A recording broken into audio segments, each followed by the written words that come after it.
A história tem isso, não? Que parece passada, mas é sempre presente.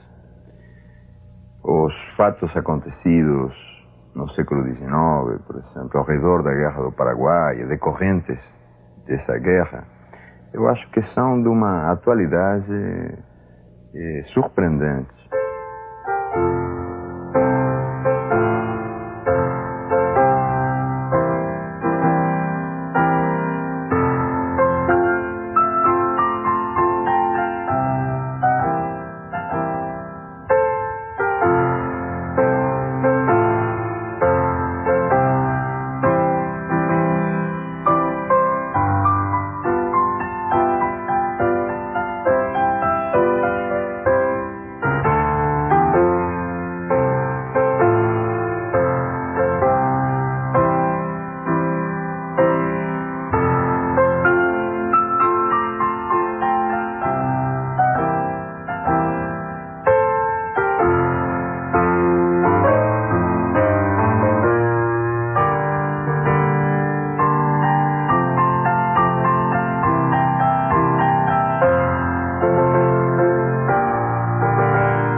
Mato Grosso espera. A 27 de dezembro de 1864, no então Mato Grosso, houve-se o primeiro tiro da Guerra do Paraguai. Alvo, o Forte de Coimbra, no alto rio Paraguai, a fronteira mais a oeste do Brasil. A rápida posse de Coimbra pelo coronel Barrios, com 4.500 homens embarcados e cujo despreparo militar sacrifica mais de 200 vidas, é o episódio sintomático da falta de ânimo do Brasil para uma guerra. Ao contrário do Paraguai, em armas há vários meses. O comandante da área, tenente-coronel Hermenegildo Porto Carreiro, por coincidência inspecionando o forte, em princípio repele a intimação de Barrios para render-se. Acuado pelo intenso bombardeio dos navios e tentativas de assalto, Porto Carreiro abandona o forte à noite, sem feridos. Há munição e soldados para resistir, enquanto reforços se encontram a caminho. Eu vi da fronteira onde o Brasil foi Paraguai. E às vezes deixa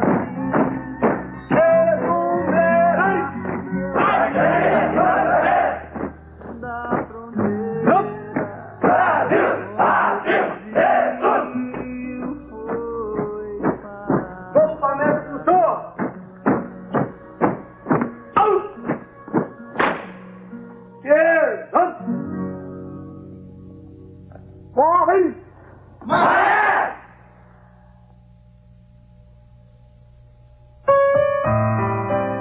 Em Corumbá, o pânico também toma conta do comandante das armas, Coronel Carlos Augusto de Oliveira, que mesmo sem ter visto o invasor, foge para a capital da província com todo o seu estado-maior e respectiva tropa. Cuiabá, depois de hospedar os trânsfugas e submeter Porto Carreiro a conselho de guerra, passa a temer pelo assédio paraguaio, que só fica nas ameaças.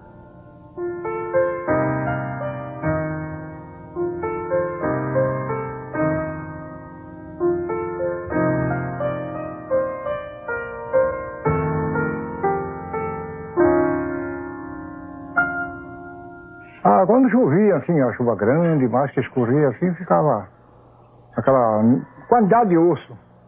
Então nós, quando a guria, lá catar aqueles cabucar ali, para achar ouro da boca dentro de ouro dos paraguaios, então nós tirava aquilo e ia vender para os humoristas. Nós vendia por ele, o ouro.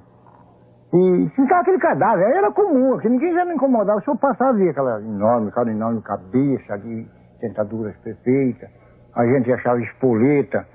Acho que eles brigavam fulminando com aquelas espoletas. Não sei como que eram as espoletinhas assim, pequenininhas. Então nós guris apanhávamos muito aquilo. E agora que era osso muito grande, o comandante mandava rapar aquilo, colher tudo e enterrar em cemitério. Sempre enterrar. Mas era muita quantidade. Eu calculo mais ou menos uns 800 a 500 homens ali, naquele pátio ali da igreja. Onde tem, da porta da igreja para lá, era até, vamos dizer, uns 50 metros mais ou menos, uma área ali era só urso do Paraguai.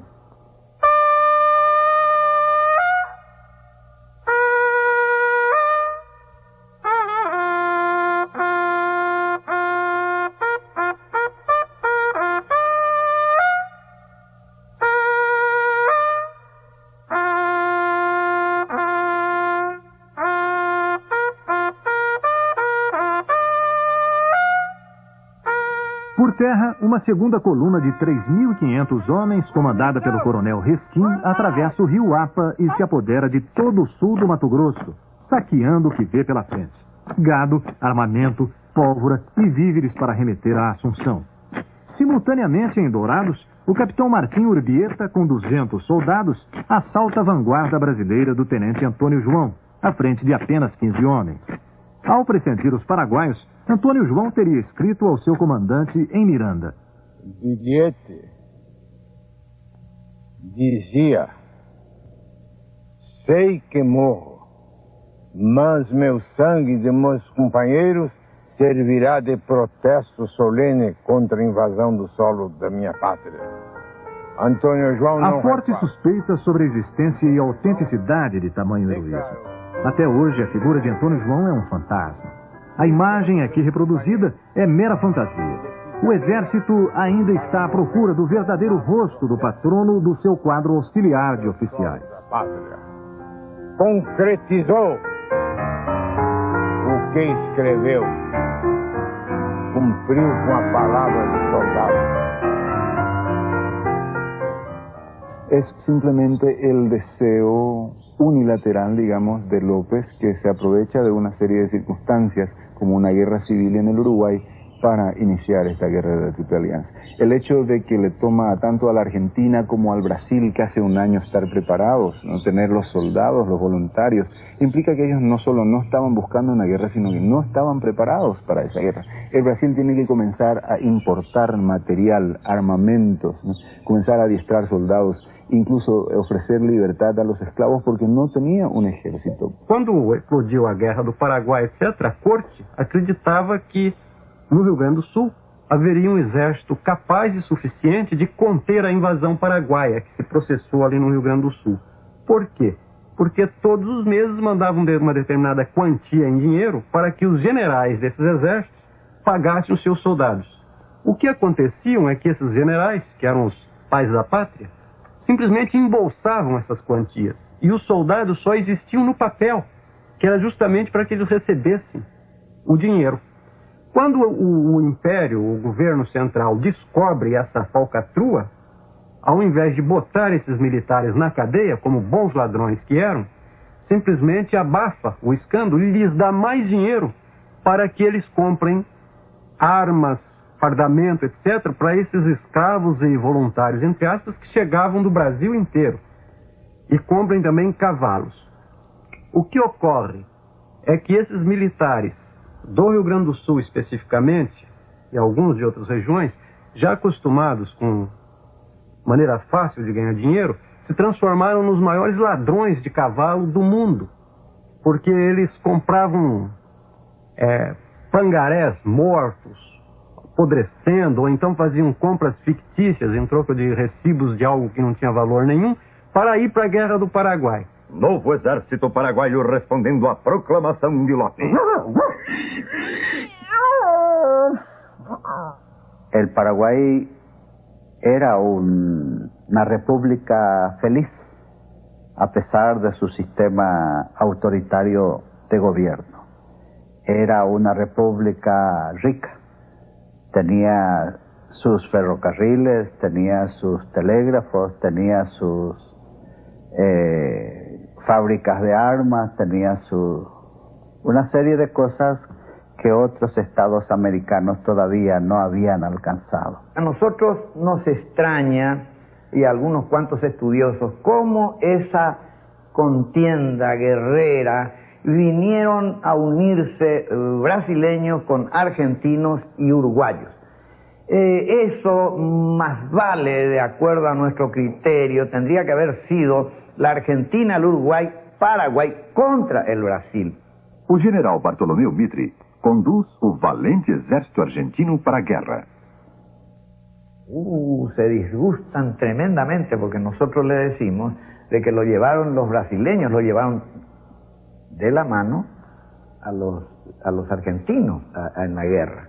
Y eso es lo que no les gusta, porque a ellos no les gusta que los brasileños lo hayan tomado así de la mano como una criatura, que lo que queremos hacerle entender de que fue unos niños de hacerse convencidos y se fueron a la guerra, porque todo el pueblo argentino no estaba absolutamente de acuerdo con la guerra. Se le levantaban en las distintas provincias en contra de la guerra, tenían que movilizarlos a latigazos y engrillarlos, muchas veces los traían al Paraguay en la guerra. Yo creo que esa unión se debió más a la masonería, que Pedro II, el duque de Caxias y otros eran todos masones y de alta graduación, como también Mitre, que era el grado 33, que es el máximo, y ayudado también por los brasileños, lo pusieron a Flores, Venancio Flores, que era también otro masón, de modo que se hizo una unión de los masones,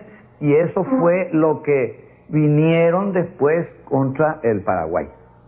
Yo creo que la Triple Alianza fue simplemente sorprendida por la declaración de guerra de López. Incluso la Triple Alianza fue sorprendida, Mitre viéndose como aliado, ¿no? Nada natural, por cierto, de don Pedro II. Ellos habrán sido los primeros sorprendidos por esa declaración de guerra. En consecuencia, la Triple Alianza no puede venir como resultado de una conspiración liberal o de querer volver liberal al Estado paraguayo. No, en absoluto no era ese tipo de cosas. Era simplemente una guerra que les fue impuesta en esos momentos por una condición. López, obviamente con muy poco tino diplomático, cree que está en condiciones de forzar una suerte de equilibrio de poder, de balance de poder en el Río de la Plata, cuando que básicamente no existía ningún balance de poder. El Brasil era más poderoso que el Paraguay y la Argentina juntos, seguramente.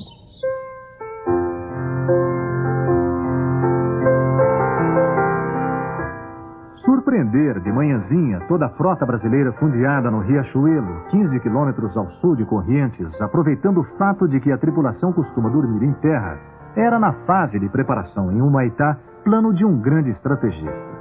Mas como se repetirá no decorrer da guerra, Lopes, além de sempre ausente do fronte, é o comandante de um grupo de oficiais sem treinamento de combate e sem iniciativa, apesar da valentia e do patriotismo. A caminho do Riachuelo, o capitão Meza preocupa-se com a avaria num de seus 8 navios e atrasa o início da operação. E de repente, com seus barcos mercantes, apenas um é de guerra, 6 chapas com canhão, vê-se enfrentando 9 vapores brasileiros de grande porte.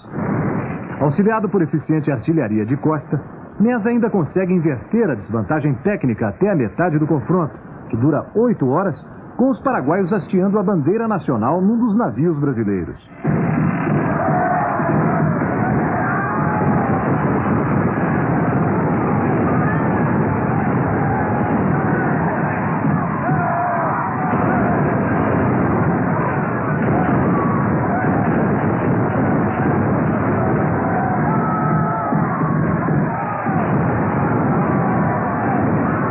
No momento em que os navios encalharam, no navio em que os navios começaram a ser abordados pelos paraguaios e que encontravam dificuldades em manobrar naquele canal estreito em que estava sendo travada a batalha. Ali houve aquele golpe de gênio do almirante Barroso, do chefe Barroso, que resolveu utilizar o potencial que ele tinha na mão, que era a fragata Amazonas, e investiu com o seu próprio navio sobre os navios paraguaios, né, usando a roda de proa da fragata Amazonas como uma espécie de ariete. E com isso ele transformou a situação completamente. Até aquele momento nós estávamos em inferioridade de condição exatamente porque estávamos tendo dificuldade em manobrar. Né? Mas quando o chefe Barroso investiu sobre os navios paraguaios e começou a colocá-los a pique, e os restantes viram que se se retirassem, se retirassem daquele local, seriam também afundados. Aí mudou completamente a situação e a quase derrota se transformou numa grande vitória. Dois protagonistas, um reivindicando a iniciativa, o capitão-tenente Delfim de Carvalho, e outro apontado por testemunhas, o prático argentino Bernardino Gustavino, questionam a glória do almirante Barroso quanto à intuição que salva o Brasil de um inédito fracasso naval. Barroso, para fazer cessar os boatos de que tiveram um ataque nervoso ante a audácia paraguaia, bloqueando-lhe a voz de comando, manda abrir processo para provar sua autoria. Logo depois da guerra, houve esta acusação, mas o almirante Barroso se dirigiu a todos os comandantes e aos oficiais da fragata Amazonas, fez um inquérito, né? E a resposta foi unânime, dizendo que a inspiração tinha sido dele, né? Isto está nos anais da guerra, tem lá as respostas todas. Se todos os oficiais faltaram à verdade, aí é um outro problema.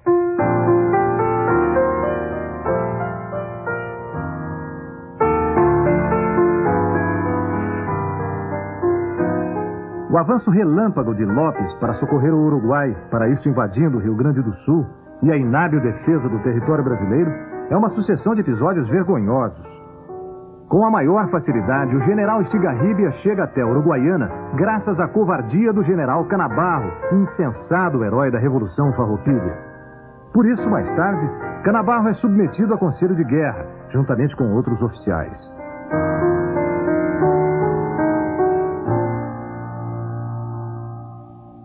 Na outra margem do rio Uruguai, o restante da tropa de Estigarribia é vítima da primeira carnificina da guerra.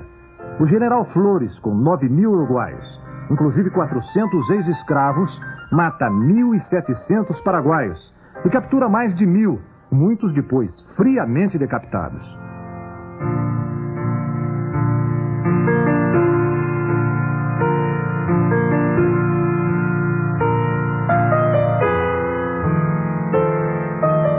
Imobilizado em Uruguaiana, Estigarribia deixa-se cercar pelos aliados.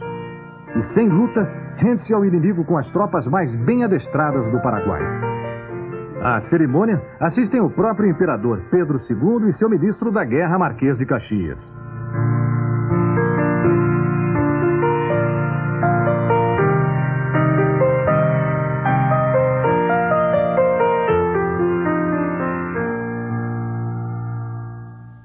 O general Robles procede como Estigarribia, permanecendo sem ação em Goia, abaixo de Corrientes, com 16.000 homens. Lopes desconfia de sua lealdade e manda fuzilá-lo como traidor.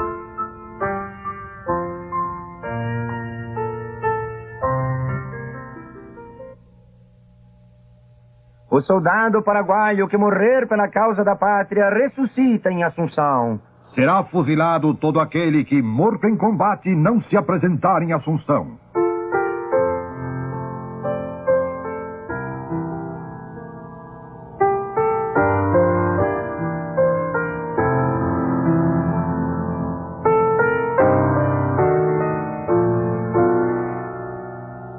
Violando todas as leis humanitárias da guerra, os aliados distribuem entre si os 1.200 prisioneiros de Yataí. Assim, o Uruguai incorpora mais de 500 paraguaios às suas fileiras, sob ameaça de degola ou castigos. Outros 300 são remetidos a Buenos Aires para trabalhos domésticos. A cota brasileira é remetida ao Rio de Janeiro, onde os paraguaios acabam negociados como escravos. La guerra no fue desencadenada por Inglaterra. Inclusive, no sé hasta dónde Inglaterra podía tener interés en desencadenar la guerra, que podía perjudicar el comercio inglés. Sin embargo, en el caso argentino, los recursos fundamentales, los recursos financieros fundamentales, fueron provistos por Inglaterra. Por ejemplo, el Banco de Londres y América del Sur, un banco que todavía existe en Buenos Aires, entregaba todos los días a la tesorería del gobierno de Mitre sumas de dinero para pagar los gastos cotidianos de la guerra. En ese momento, un argentino que se llamaba de la Riestra, un enviado del gobierno, estaba en Londres tramitando un empréstito. Ese empréstito llegó. Posteriormente hubo otro empréstito. Con esos empréstitos, Eran compradas armas, municiones, animales, comida para los animales y todas esas cosas. Yo pienso que sin esos recursos financieros, aquella Argentina, aquel gobierno de Argentina no hubiera podido hacer la guerra. También cuando uno observa los empréstitos que recibió Brasil, las fechas, la cronología, coincide extraordinariamente. Los más grandes empréstitos que recibe Brasil, desde la época, desde los primeros tiempos del imperio hasta el año 65, corresponden al periodo inmediatamente anterior a la guerra del Paraguay. Pero de ninguna manera yo estoy sugiriendo que fue Inglaterra la que desencadena la guerra. Inclusive porque Inglaterra siempre concilió perfectamente sus intereses con situaciones más o menos democráticas o simuladamente democráticas con situaciones autoritarias. O Brasil foi agredido pelas forças de Solano Lopes. O território do Mato Grosso foi invadido. Os paraguaios cometeram lá atos de violência e isto fez com que o Brasil se levantasse como um homem só para revidar essa agressão. Durasse o tempo que durasse, aquela injúria tinha que ser reparada. Eis como eu vejo a Guerra do Paraguai do ponto de vista do povo brasileiro. E a prova disso está em que, tendo o governo imperial de recorrer ao voluntariado para mobilizar tropa, porque ele não tinha um exército poderoso, a população masculina acorreu em massa para formar os batalhões de voluntários da pátria. Eis aí a prova de que a Guerra do Paraguai, pelo menos na sua primeira fase, foi uma guerra popular no Brasil. O Brasil praticamente não tinha exército. Existia uma guarda nacional, que mais era uma guarda de senhores, para controlar o poder, para não permitir revoltas, etc, etc. Então, quando eclodiu a Guerra do Paraguai, o país se viu sem exército. Então, teve que formar um exército rapidamente. Então, criou-se por lei um corpo de voluntários da pátria. Esperava-se que os patriotas fossem morrer pela pátria no Paraguai. Acontece que os patriotas eram todos os senhores, etc., que não acharam muito boa a ideia de morrer no longínquo Paraguai, quando eles tinham à mão grande número de negros escravos que poderiam substituí-los. Então, o que ocorreu na prática foi que eles mandavam em seu lugar alguns negros. Esses negros eram desviados do trabalho e iam para a guerra. Naturalmente, um ou outro patriota sempre seguia para a guerra e houve falta de soldados com o desenrolar da guerra. Então se arregimentava, pegando à força, pessoas desvalidas, vagabundos, bêbados, pessoas que não tinham meios de resistir, e assim se formou o exército brasileiro para ir para a Guerra do Paraguai. O resultado, naturalmente, foi deprimente. Voluntários da pátria se alistam com grande entusiasmo. Recrutamento nas ruas do Rio de Janeiro. Assim se caçam os negros. Soldados loucos para morrer pelo Brasil. Embarque heróico dos voluntários da pátria. En una provincia del interior de Argentina que se llama Catamarca, un herrero escribe un recibo para el gobernador. Recibí tantos patacones, nuestra moneda de aquella época, por los fierros fabricados para los voluntarios de la Guerra del Paraguay. Los fierros.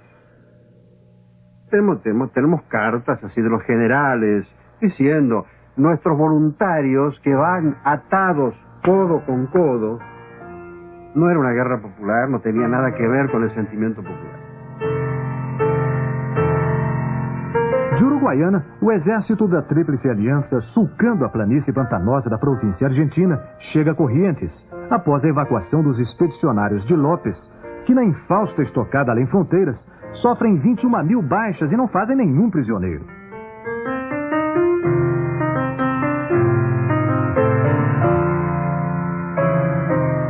Dia 15 de abril de 1866 é uma data fatídica para o Paraguai. 65 mil brasileiros, argentinos e uruguaios irrompem no seu território para dele só sair uma década depois, com o país destruído e no poder um governo constitucional títere. Incapaz de resistir em Passo de la Pátria e Itapiru, Lopes recua para Estero de Jaco, ao norte próximo de Tuiuti, à espera do inimigo. A guerra recomeça para o Paraguai.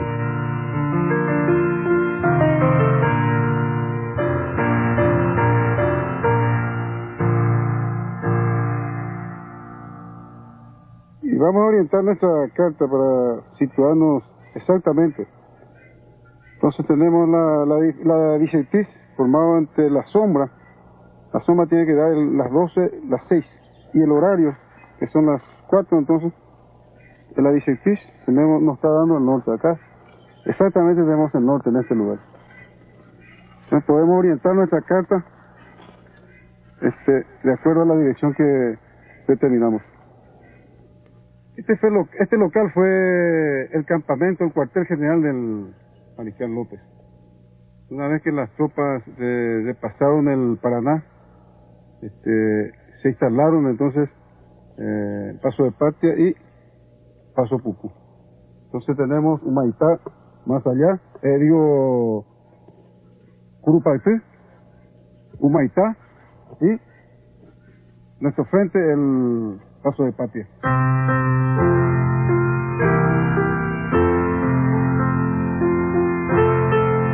Desde Corrientes, o Paraguai, para enfrentar a superioridade numérica e tecnológica da Tríplice Aliança, alterna a tática da guerra convencional com a de guerrilha, tanto através de golpes de mão em terra, como incursões ao Rio Paraguai e seus afluentes.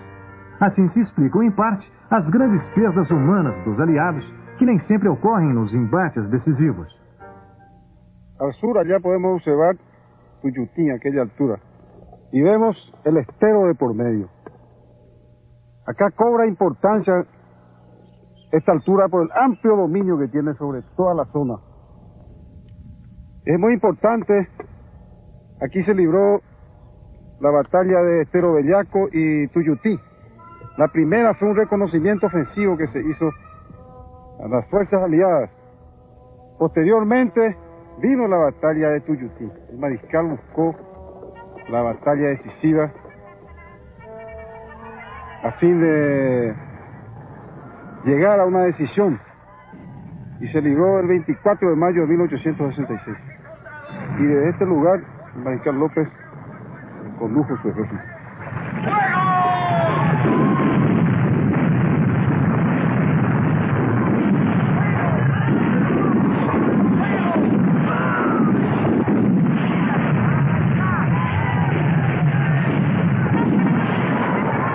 Nos campos e lamaçais de Tuiuti, Lopes não apenas perde a oportunidade única de infligir aos aliados um escarmento que os levasse à mesa de negociações, como amarga uma formidável derrota, antes provocada pela incompetência de sua oficialidade que pela sabedoria tático-estratégica do adversário, que de invasor acaba numa defensiva imobilista. Lopes imagina a manobra envolvente por dois flancos, rápida e inesperada, para colocar-se à retaguarda aliada. Mas sua execução é um fiasco.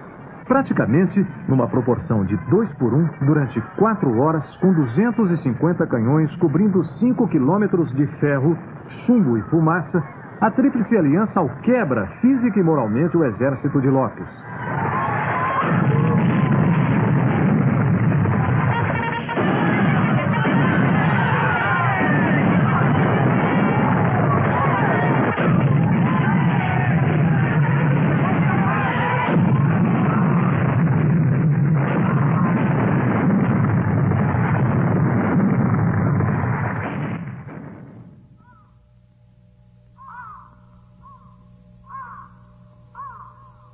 A guerra não poderia ter sido terminada em Tuiuti. Tuiuti foi uma batalha que se processou aqui, a mais sangrenta da América do Sul, com aproximadamente 13 mil baixas paraguaias e quase 4 mil aliadas, que teve uma influência muito grande na paralisação das operações. Com a chegada do Corpo do Exército de Porto Alegre, foi possível fazer uma ação sobre Curuzu, no começo de setembro, e um grande fracasso militar nosso, da Tríplice Aliança, sobre Curupaytí, no dia 22 de setembro.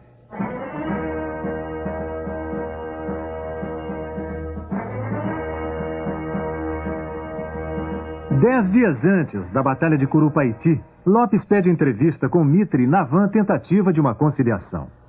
Em 5 horas de conversa, sem testemunhas, o encontro de Iataiti-Corã não resulta em mais que uma troca de amabilidades, presentes e abraços. Mitre diz não poder se afastar dos termos do Tratado da Tríplice Aliança, que por sua vez são inaceitáveis para Lopes. Portanto, uma paz imediata é impraticável e as hostilidades devem continuar com vigor ainda maior.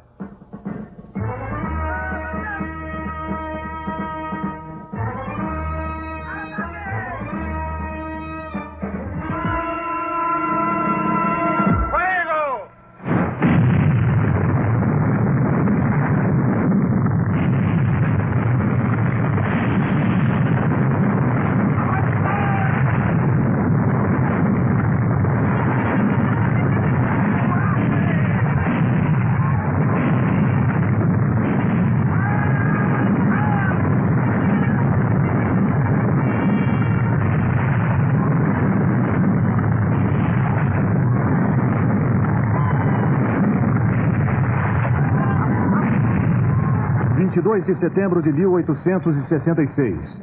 A sangrenta lição que recebe aqui nesta sempre omitida por brasileiros e argentinos Batalha de Curupaiti é o coroamento da vacilante ofensiva dos aliados pela posse de Humaitá.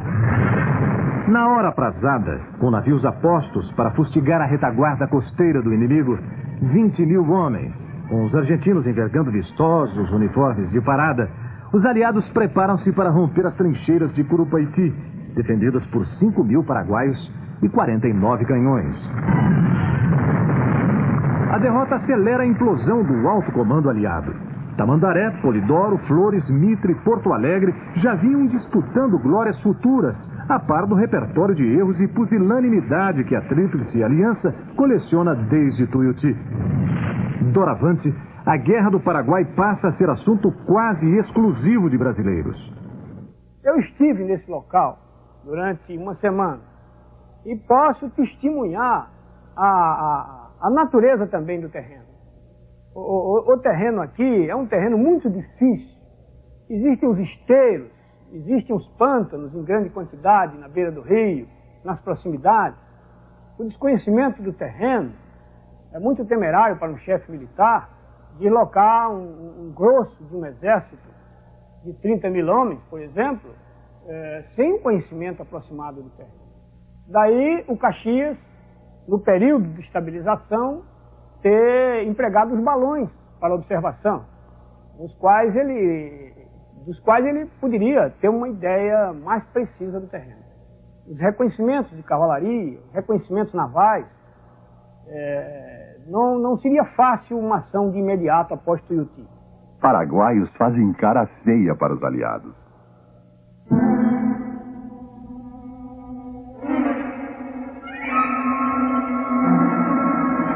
O episódio da retirada da Laguna, tornado épico graças à brilhante narrativa de um dos protagonistas, o futuro Visconde de Toné, é um fato secundário no contexto geral da Guerra do Paraguai. Em meados de 1867, o coronel Carlos de Moraes Camisão, um dos fugitivos da invasão de Corumbá, à frente de 1.700 homens, inclusive índios, Guaicuru e Terena, mulheres e mascates, inicia ousada marcha sobre o Paraguai até Vila Concepción, com vistas a abrir uma frente norte. Camisão procura apagar a lembrança e a imagem de covarde que lhe maculam a consciência e a carreira. Tão logo a coluna toma Bela Vista, rompendo o rio Apa, já nas proximidades da fazenda Laguna, tropas paraguaias obrigam Camisão a retroceder até o rio Aquidauana, perdendo quase 1/3 de soldados e civis.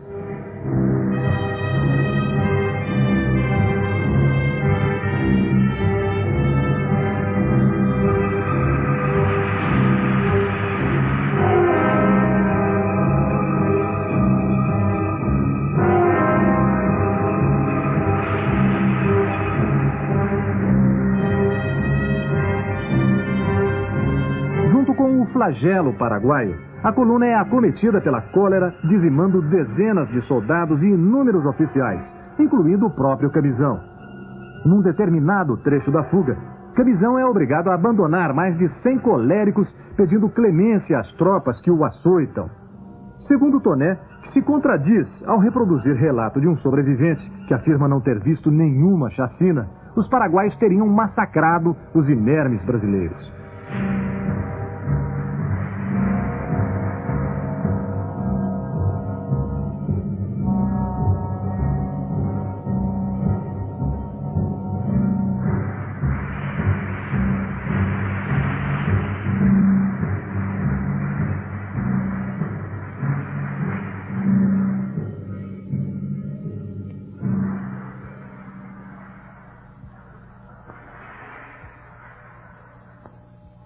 Caxias pretende afiar todas as espadas do exército brasileiro antes de atacar o Humaitá. Enquanto o exército aliado não se decide, Solano Lopes se diverte tirando fotografias. Um ano e meio depois, novembro de 67, os aliados literalmente confinados em Tuiuti, Lopes volta ao mesmo teatro de operações para tentar constranger Caxias a retroceder até o Rio Paraná. A repentina aparição dos paraguaios em Tuiuti, onde os oficiais cultivam flores para matar o tempo, causa tamanho pânico que todo um batalhão brasileiro chega a ser aprisionado junto com o seu comandante. Entre os troféus, além de canhões, munição e bandeiras aliadas, o Paraguai arrebata um de cunho político. O batalhão chamado Legião Paraguaia, composto de concidadãos inimigos do regime lopista, exilados em Buenos Aires, e de prisioneiros obrigados a lutar contra a pátria, que é quase todo aniquilado. A exemplo dessa vitória de Tuiuti, fartamente comemorada com bailes e condecorações, o Paraguai contabiliza como tal vários malogros anteriores, como os de Parecue, Tataíba, Potrero Obeja e Itaí, que são mérito militar da Tríplice Aliança.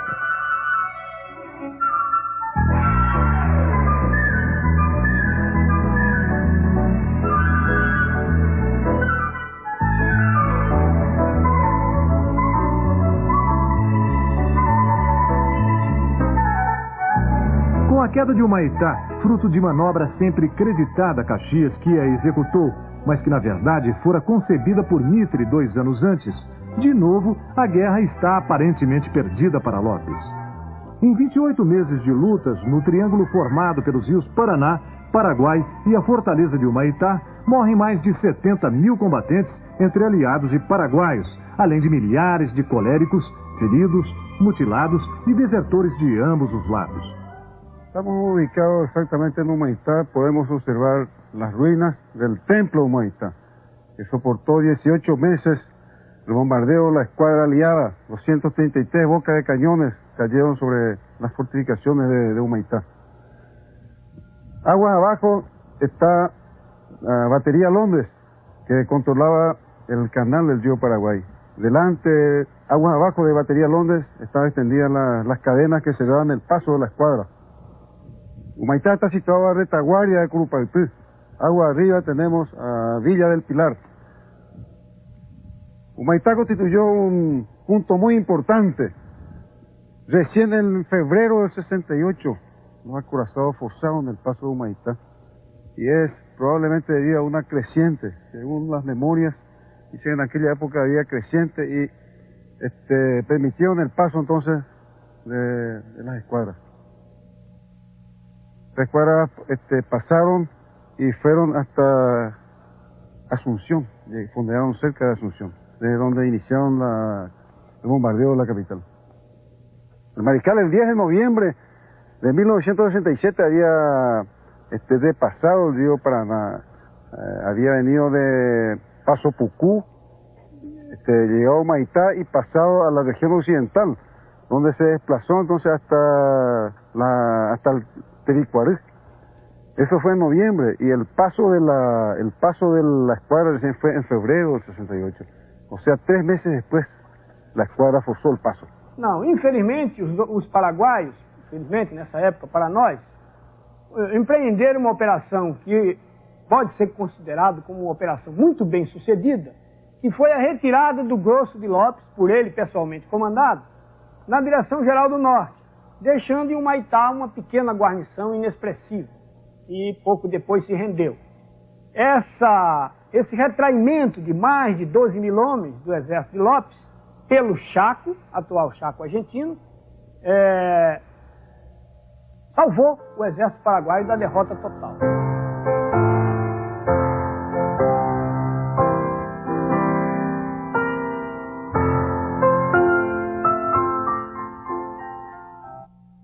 Em 11 de junho de 65 foi a Batalha do Riachuelo. Desembarque do Passo da Pátria, Batalha de Tuiuti em 66 e a passagem do Humaitá só viria a ocorrer em fevereiro de 68. Portanto, mais de 2 anos após Riachuelo. Por que isso? Porque nós não tínhamos uma esquadra capaz de fazer esta ultrapassagem. Nós tivemos que preparar toda uma esquadra, porque o rio era estreito, as fortificações paraguaias eram poderosas e qualquer navio de madeira que tentasse ultrapassá-los seria inexoravelmente afundado. Então, o que nós fizemos? Nós construímos no Brasil um bom número de navios, artilhamos esses navios, encoraçamos esses navios e adquirimos no exterior também um bom número de navios, inclusive aqueles navios encomendados pelo governo do Paraguai. Com estes navios, quando eles foram para o teatro de operações, então nós pudemos iniciar a nossa ofensiva contra o território paraguaio. O Marquês de Caxias fez a marcha de flanco, desbordou o Humaitá, e aí houve a nossa passagem, mas que tivemos que esperar condições favoráveis. Uma cheia do rio, um bombardeamento do rio para afundar os pontões que seguravam as correntes que fechavam o rio de um lado ao outro, e quando tivemos então esses pontões afundados e as correntes fizeram uma catenária suficiente, os navios passaram por cima, debaixo de um terrível fogo paraguaio, que chegou a cortar a amarração de navios que estavam a contrabordo do outro, y esses navios caíram com a correnteza do río. Una condecoración que nos llamó mucho la atención fue una condecoración brasileña que decía o Passagem do Humaitá. Estuvieron la escuadra más de 6 meses bombardeando de mañana, de tarde y de noche. Y una vez que pasó la escuadra brasileña, se otorgó la medalla, como les dije, con el nombre de Passagem do Humaitá. Pero después, mismo en el Brasil, hubo unas tremendas críticas, porque le resultaba un poco desagradable que tanto tiempo no habían podido pasar. Entonces, con ese motivo, esa condecoración se retiró. A los que le habían otorgado, se volvió a retirar esta condecoración, o Passagem do Humaitá. Que conhece, mas não sabem, né? Sabem por escrito, por disque. Como eu sei, por disque de meu pai. Agora eu falo com certeza porque meu pai contava, né? E ele não tinha necessidade de mentir para mim, para filho, né? E sei que ele fez a retomada de Corumbá, agora o resto eu vejo. O povo novo vai saber. Eu estou com 83 anos, era criança quando ele contava as coisas, né? 1907, mais ou menos. E eu lembro até hoje. Como é que foi a retomada de Corumbá? Ele me disse o seguinte, que a força, eles formaram a força em Cuiabá, né? Então, o comandante da força perguntou qual é que queria vir fazer a tomada de Corumbá, que desse um passo à frente. Então, deu um passo à frente 600 homens. E esses 600 homens que vieram retomar, de onde veio meu pai e 2 irmãos das moças que estavam presas e do rapaz que ficou preso pelos paraguaios. Isso ele contou. E como é que foi essa retomada? Foi violenta? Foi violenta. Fácil? Foi fácil, não houve briga. Briga muito pouco, né? Mas foi fácil. Por quê? Porque os paraguaios não estavam esperando, né? Os paraguaios estavam todos deitados, dormindo. Os comandantes estavam na casa das moças esperando um cafezinho, né? Quando eles viam, as moças estavam na cozinha, uma disse para a outra, falei, hora boa dos brasileiros bater. Isso é ela que contava para meu pai, e meu pai contava para nós, né? Ou hora boa dos brasileiros bater, né? Muito baixo na cozinha. Foi quando elas falaram, terminaram de falar, viram viva a nação brasileira, né? Eles já viram o fogo. Aí os oficiais que estavam na casa correram. E bala, mataram o padre. O coronel, eu não me lembro se eles se mataram ou não. Isso eu não vou dizer que mataram, porque eu não me lembro. Sei que o padre, ele conta que mataram. Mataram e tiraram a costela do padre e desqueaçaram e comeram. Eu não sei se é verdade. A retomada foi real. Houve a retomada de Corumbá no dia 13 de junho de 1867. Quer dizer, quanto tempo os paraguaios já estavam aqui? Há 2 anos e quase 6 meses. Como é que o senhor sabe essas coisas? Bom, pela história e também por algum acidente. Por exemplo, meu avô, que foi soldado, combateu na Guerra do Paraguai. Ele contava essa história toda direitinho. Ele tomou parte efetivamente na retomada de Corumbá. Foi uma luta de igual para igual.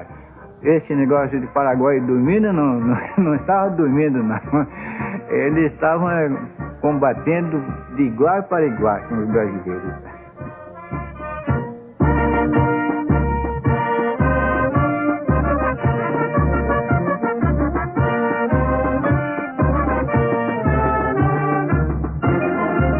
A ocupação do Mato Grosso, com os paraguaios usufruindo livremente de Corumbá por 2 anos e meio, inicialmente parecia ter apenas efeito psicológico.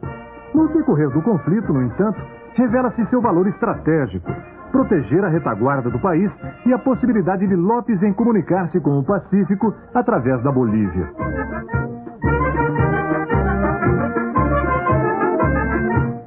A bandeira paraguaia chega até a contar com a simpatia do ditador Mariano Melgarejo, que promete a Lopes, sem cumprir a palavra, 12.000 soldados bolivianos. Durante a guerra toda, com o fechamento do Rio da Prata, pela Bolívia, Lopes mantém abertos os canais diplomáticos com a América do Sul, França, Inglaterra e Estados Unidos, além de importar armas, munição, víveres e medicamentos.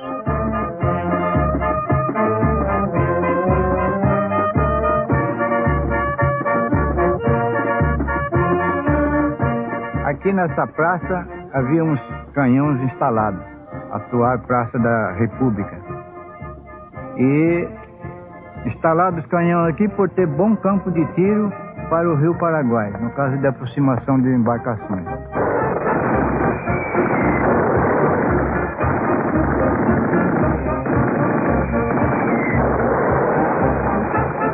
Foi durante a Guerra do Paraguai. Nos idos de 1867, 200 valorosos comandados do então tenente-coronel Antônio Maria Coelho desceram o rio Cuiabá, em embarcações frágeis, para desalojarem de Corumbá os invasores de Solano Lopes. Foram poucos, fazendo muito para tantos brasileiros.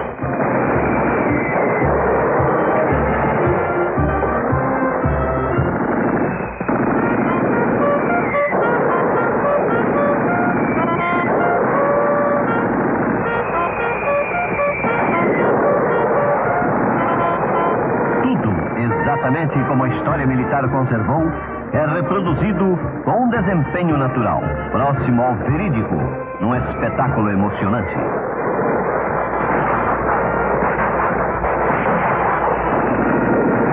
Ocorre agora a simbólica ação da retomada. Uma grande epopeia, milionária de civismo, honrando a história pátria. Socorro em ação. O episódio lembra que o inimigo era mais poderoso e estava tranquilo. Os brasileiros surpreendiam os orientais de um modo denodado. Foi uma contenda fragorosa.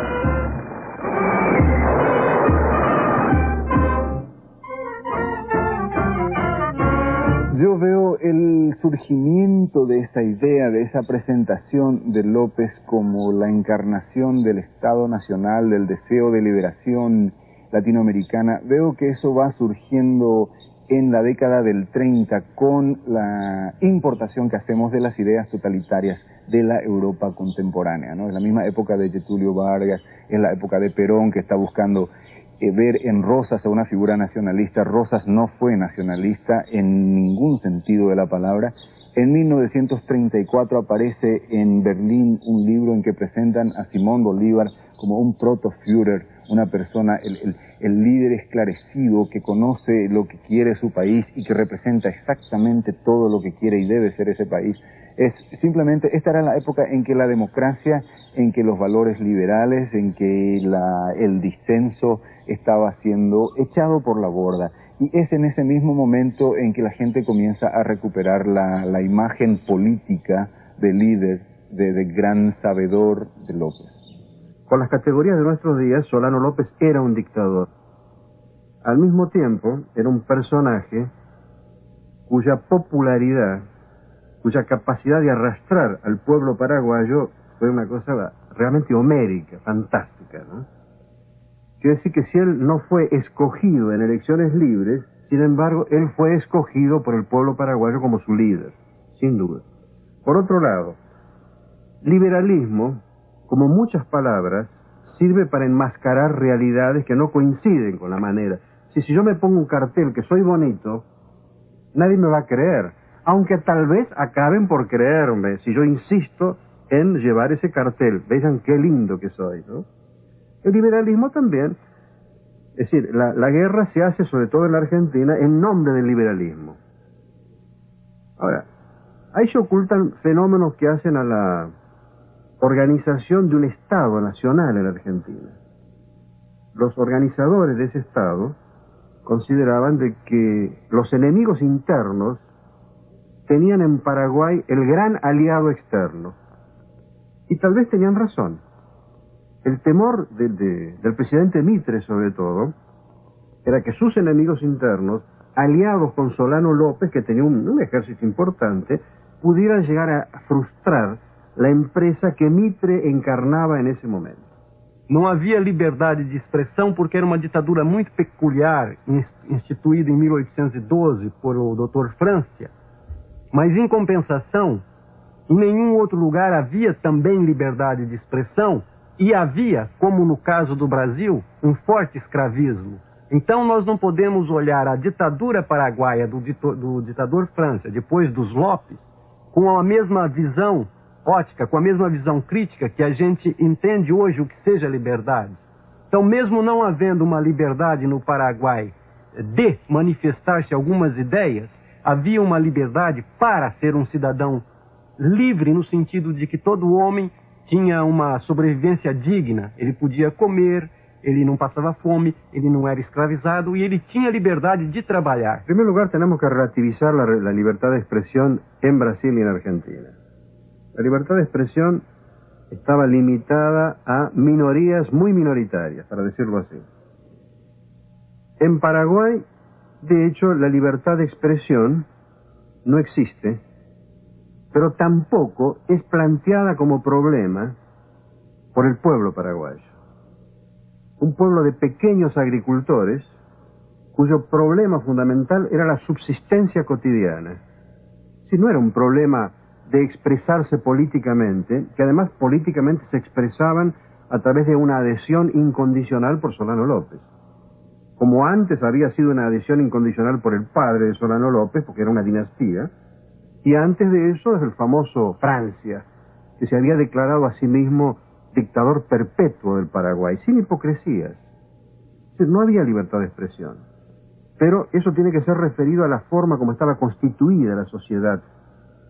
Lo que nosotros llamaríamos una aristocracia, una burguesía, eso no existe en Paraguay.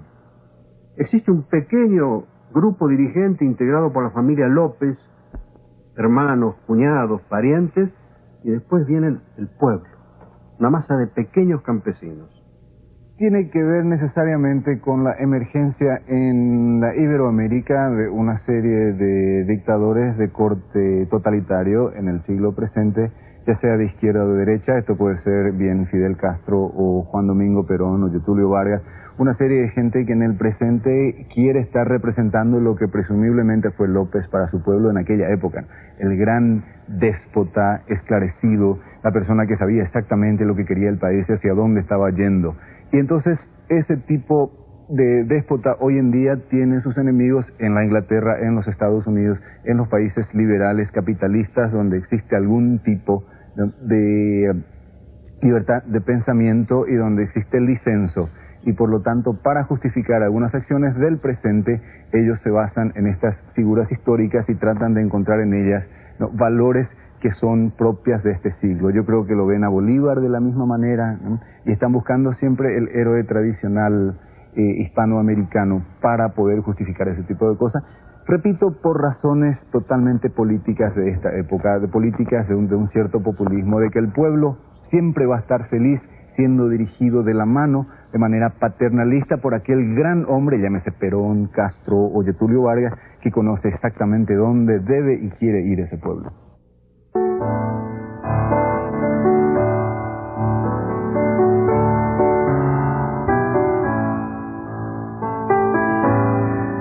Paranoia ou não, dada a ausência de documentos comprobatórios, Lopes descobre em São Fernando, meados de 68, uma conspiração para destituí-lo da presidência da República e entregar o país à Tríplice Aliança.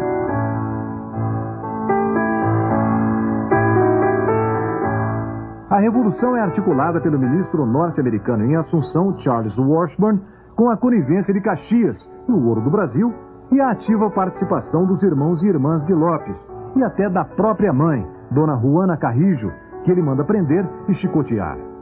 Madame Lynch, concubina de Lopes, mulher bela e insinuante, que ele arrebatara nos salões parisienses, detém poderes de sustar ou enviar algum desafeto ao castigo ou à execução. São justiçados entre mais de 1000 supostos inconfidentes, seus irmãos, cunhados, ministros e generais, e até o bispo Palácios, este fuzilado por ordem direta de um subalterno hierárquico, o padre Maís, que é quem preside os julgamentos. Hay una conspiración porque hay un cansancio de guerra. La guerra estaba perdida y no tenía mucho sentido continuarla. Allá ya hay una cuestión personal de Solano López. Solano López estaba dispuesto a ir hasta el final, y fue hasta el final. No solamente hasta el final de su propia vida, sino casi hasta el final de su propio pueblo. Y tenemos que la madre de Solano López, el hermano y generales, se daban cuenta de que no estaba perdido eso, había que rendirse y terminar. Porque lo otro era la hecatombe, y se llegó casi a la hecatombe, a un holocausto eso. Salvando las diferencias. Aquel famoso atentado contra Hitler, de un grupo de generales del más alto nivel, del Estado Mayor, le pusieron una bomba que no alcanzó su objetivo, era porque ya sabían que estaba terminado. Sin embargo, la egolatría, el amor propio del dictador, lo llevó hasta el final. Y se suicida, Hitler se suicida. Solano López de alguna manera también se suicida. Como extranjera, miré a este país inquieto y palpitante, guiada por el amor al más ilustre de sus hijos. Por él hice mía esta tierra. Mías fueron sus noches y sus leyendas, sus ansias de poder engrandecidas, la cándida belleza de sus mujeres, la inocente rudeza de sus hombres.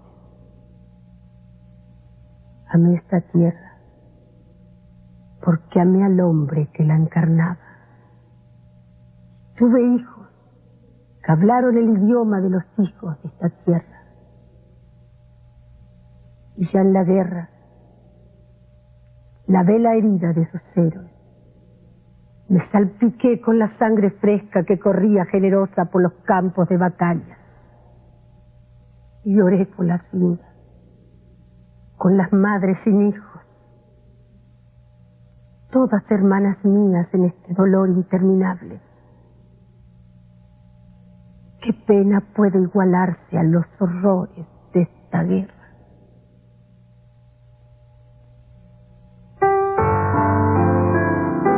No decorrer do mês de dezembro de 1868, 19.000 brasileiros e 6.000 argentinos e uruguaios protagonizam uma mortandade exemplar em Itororó, Havaí e Lomas Valentinas, aniquilando todo o exército paraguaio. A sequência de vitórias custa uma sangria de mais da metade do efetivo aliado, inclusive com Osório fora de combate atirado no maxilar. Na véspera do Natal, a Tríplice Aliança exorta o ditador a depor armas. Como resposta, Solano Lopes empreende uma espetacular fuga à vista de todo o comando aliado. Estrategicamente, o que significou essa dezembrada para a Guerra do Paraguai?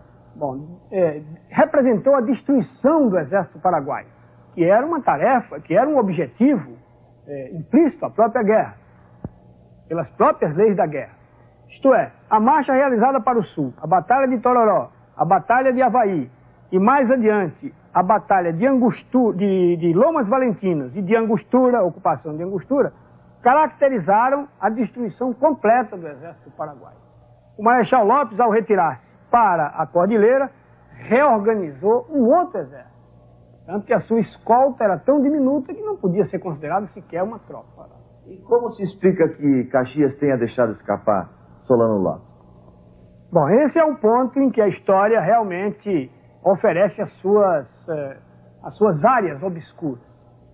Eu não acredito que a versão paraguaia de que o Duque de Caxias fosse maçom tivesse ajudado a fuga de Lopes, auxiliado a fuga de Lopes.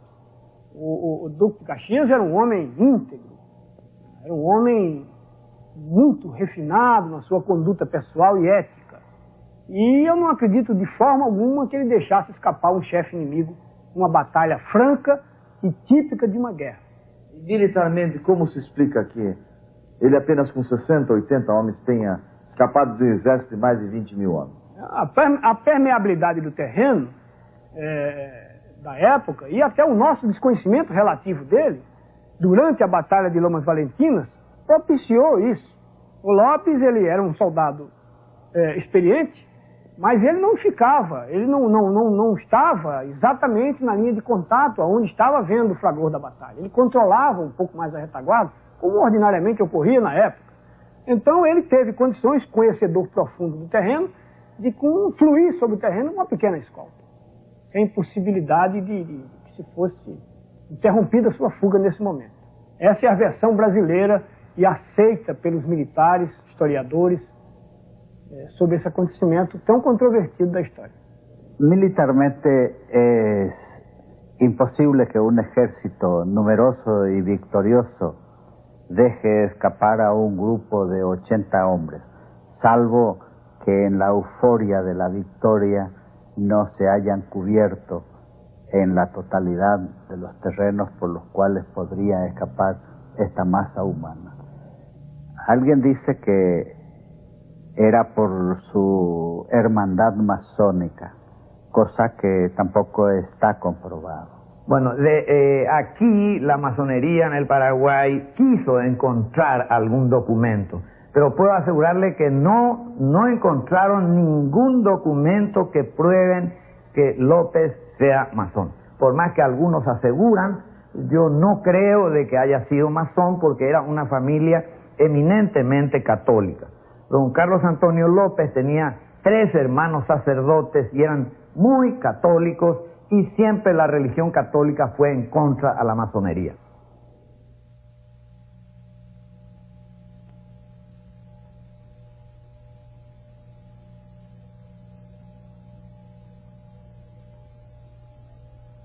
La ocupación de Asunción fue un acto de violencia por el ejército vencedor. Asunción prácticamente estuvo desocupada porque las residentas, los hombres residenciados, las mujeres residenciadas, entonces las mujeres que llegaban a Asunción fueron objeto del ludibrio de las tropas de ocupación. El ejército argentino ocupó la villa occidental, actual Villa Ayes, y el ejército imperial quedó en Asunción. A 1º de janeiro de 69, Caxias ordena a tomada de Assunção. Durante 5 dias, com todo efetivo brasileiro e pequeno contingente uruguaio, Assunção é submetida a escandaloso saque, que não perdoa seus poucos habitantes, nem as legações estrangeiras, igrejas e cemitérios. Oficiais e soldados carregam navios militares e particulares com erva mate, tabaco, com pianos, roupas, móveis, cortinas, portas e janelas entalhadas, com porcelanas e cristais, além de joias e ourivesaria em geral. Ironicamente, no cemitério de La Recoleta, de todos os túmulos violados e ataúdes abertos, os saqueadores respeitam a tumba do general Dias, o comandante de Curupaiti.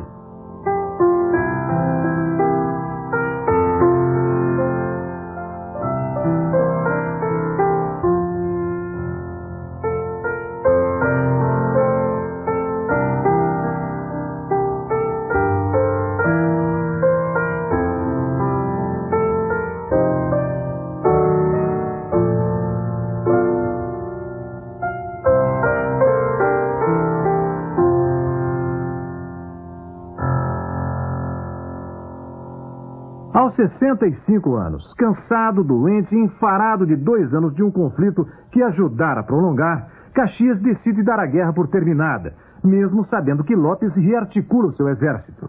Este ato lhe custa caro.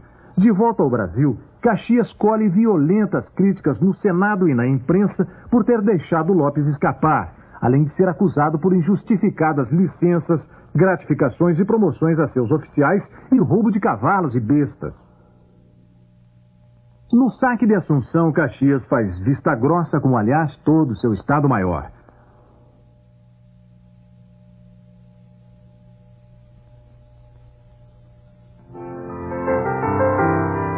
Para substituir Caxias, o imperador Pedro II nomeia seu genro de 27 anos, marido da princesa Isabel, Conde D, para dar caça a Lopes até a morte. Acreditando flagrar e prender Lopes em Piribebuí, o Conde D arremete contra 1.600 homens, mulheres e crianças que se defendem a acabada munição, jogando pedras, garrafas e tudo que lhes cai nas mãos. Na refrega, o general Mena Barreto é mortalmente alvejado. Como vingança, o Conde D determina a degola do comandante da defesa de Piribebuí e da maioria dos prisioneiros. Finalmente, ordena o incêndio de um hospital repleto de feridos, depois, lógico, de trancar por fora portas e janelas.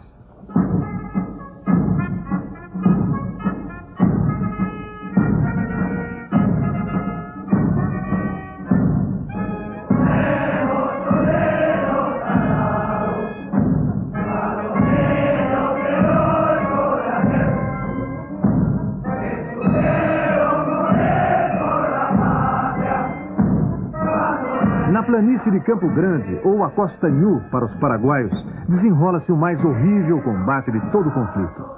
Ali, o general Cabageiro, que cobre a retaguarda do maltrapilho séquito de Lopes, é inteiramente envolvido pelas forças aliadas que levam 8 horas para quebrar a resistência de 3.000 paraguaios, centenas de garotos com menos de 14 anos.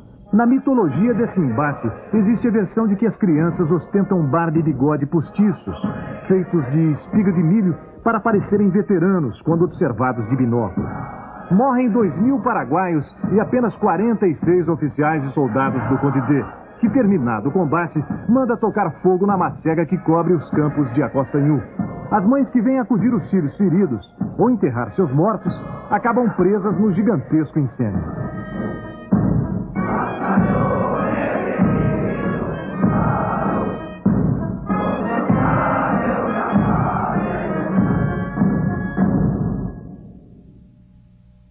¿Y qué?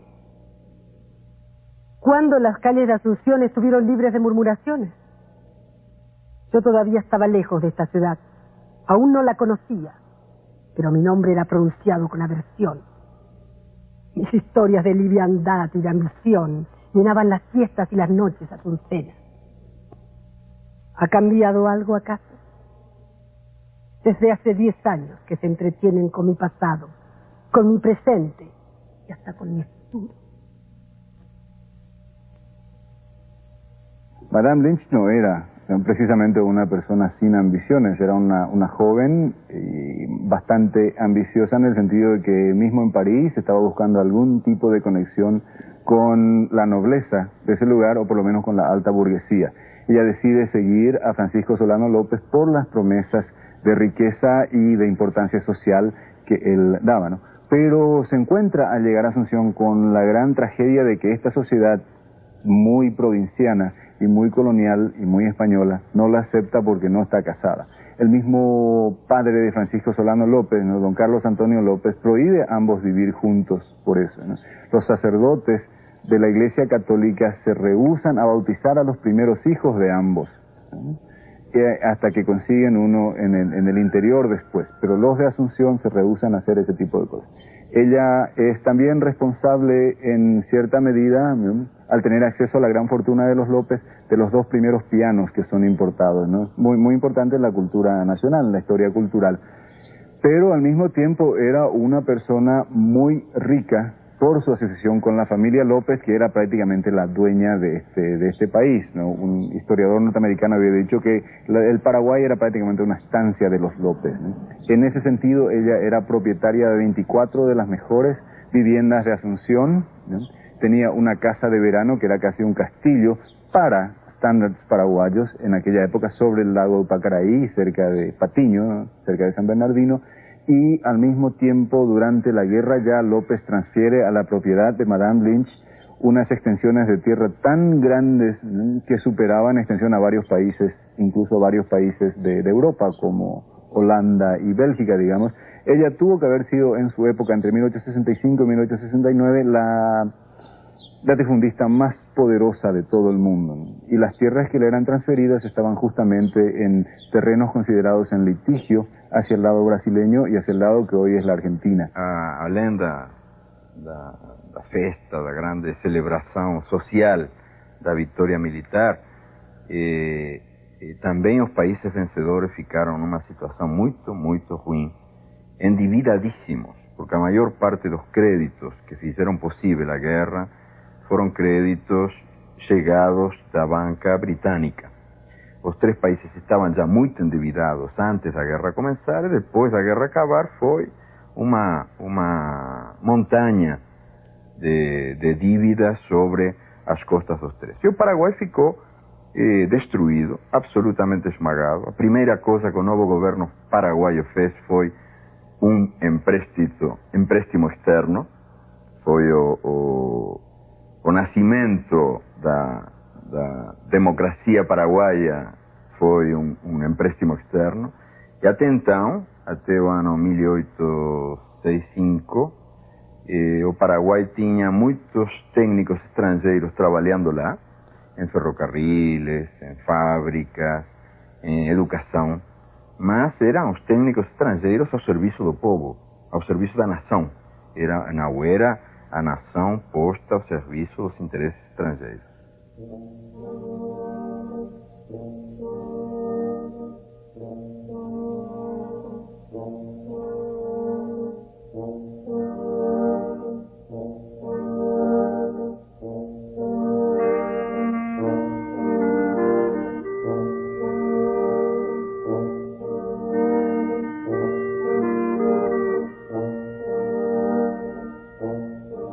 Estamos en la costa de la Quiabanigüí.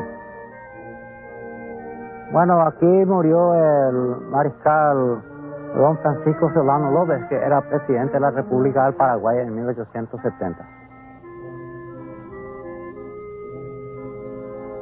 Y aquí mismo él fue muerto, porque él vino herido de allá en donde ahora mismo está la pista de aviación. Él vino herido a caballo, quería pasar en su puesto comando y cayó en el agua, él y el caballo pasó al otro lado. En este arroyito cayó mariscal, muy mal herido. Entonces le ayudaron a sacar del agua el coronel Aguilar, está el coronel Caminos, el capitán Argüello, coronel Aguilar, y le ayudaron a sacar ahí. Y él estaba sentado con su sable en la mano. Y ahí lo intimaron, le pidió rendición. Y él dijo ahí, muero con mi patria. Entonces ahí el jefe, el comando que estaba acá comandando su ejército, el general Cámara, ordenó a Cabo Diao para que lo mataran. Entonces ahí dijo, mátelo a ese tirano López. Y ahí, claro, como subalterno, cumplió la orden de sus superiores, de su jefe, y le mató ahí. Y ahí escribieron una carta para mandar a su jefe otra vez en Río de Janeiro. Y ahí dice, hoy, 1 de marzo de 1870, fue muerto el tirano López a balazo y a cuchillazo. Ellos procuraban llevar algún recuerdo, como cortar su oreja, romper un diente, cortar su cabello. Entonces, para llevar en su país como trofeo, digamos, de la guerra del 70.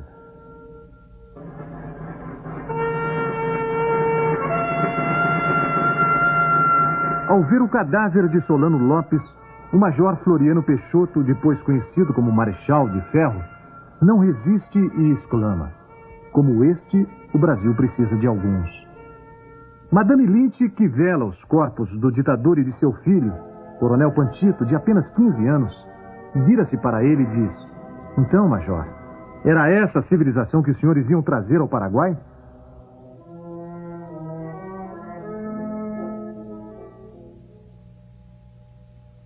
La guerra ha terminado. El grito de vencer o morir acaba de silenciarse en las aguas del Aquidabán. Mis manos dieron sepultura a los dos cuerpos por mí más queridos. Ya no hay nada que hacer.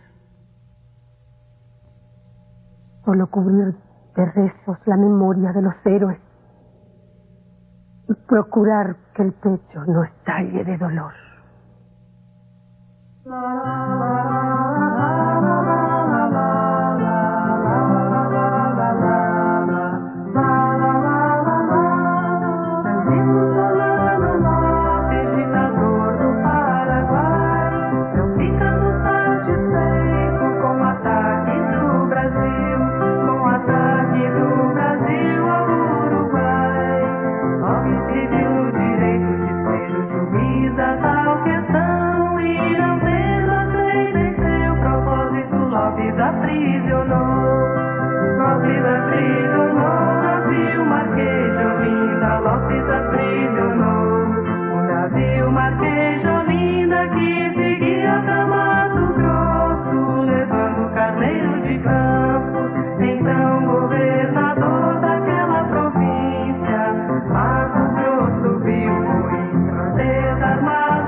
Riachuelo em Tuiuti, o Maitá e Tororó, Bahia, se retira.